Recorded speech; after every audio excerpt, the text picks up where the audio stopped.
নমস্কার, বিক্রমের বৈঠকখানায় সকলকে স্বাগত। আজ এই ভিডিওর মাধ্যমে আমি যে ৩টি গোলাপ গাছ দেখাচ্ছি, এই ৩টে গোলাপ গাছ আজ আমার বাড়িতে এসেছে একটা বিশেষ কারণে। সেই কারণটি আমি একটু পরে দেখাচ্ছি। যদিও কারণটি খুব একটা সুসংবাদ নয়, দুঃসংবাদই বটে।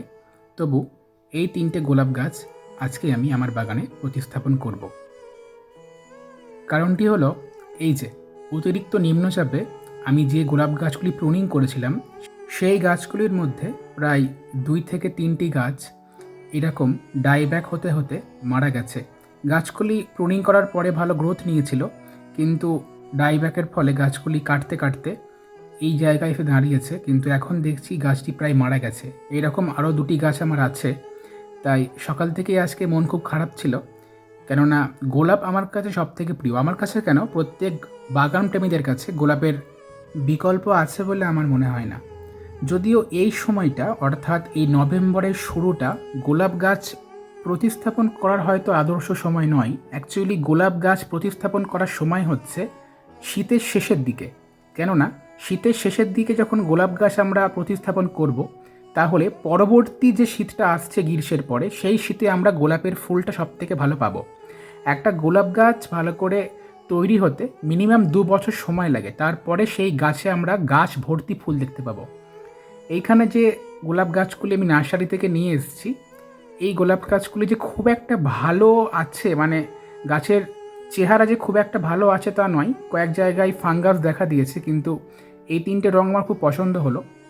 তো দেখা যাক, আজকে আমি এই গাছগুলি প্রতিস্থাপন করছি।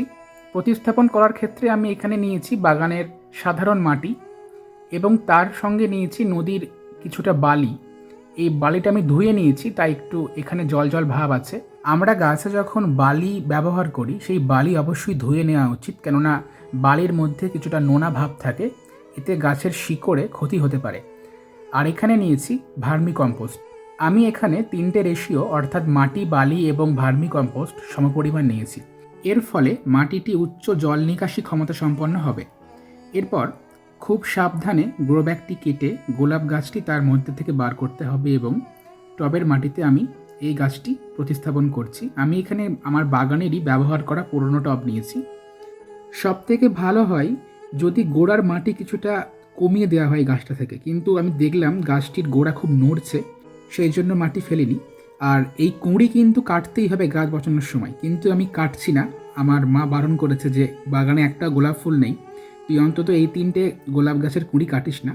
তাই থাকুক, ফুলটি হয়তো ২-৩ দিনের মধ্যেই ফুটবে, তারপরে আমি কুঁড়ি কেটে দেবো। কুঁড়ি কেটে দিলে গাছটির গ্রোথ ভালো হয়, অর্থাৎ গাছের যে শক্তি, সেই সমস্ত শক্তি গাছ প্রয়োগ করে গাছটিকে সার্বিকভাবে বাড়ানোর জন্য। গাছে পর্যাপ্ত পরিমাণ জল দেওয়ার পর আমি গাছটিকে সেমিসেটযুক্ত জায়গায় রেখে দিচ্ছি ৩ দিন, এবং এই ৩টে ফুল কেমন ফুটলো আমি ভিডিওর মাধ্যমে পরে দেখাবো। নমস্কার, ধন্যবাদ।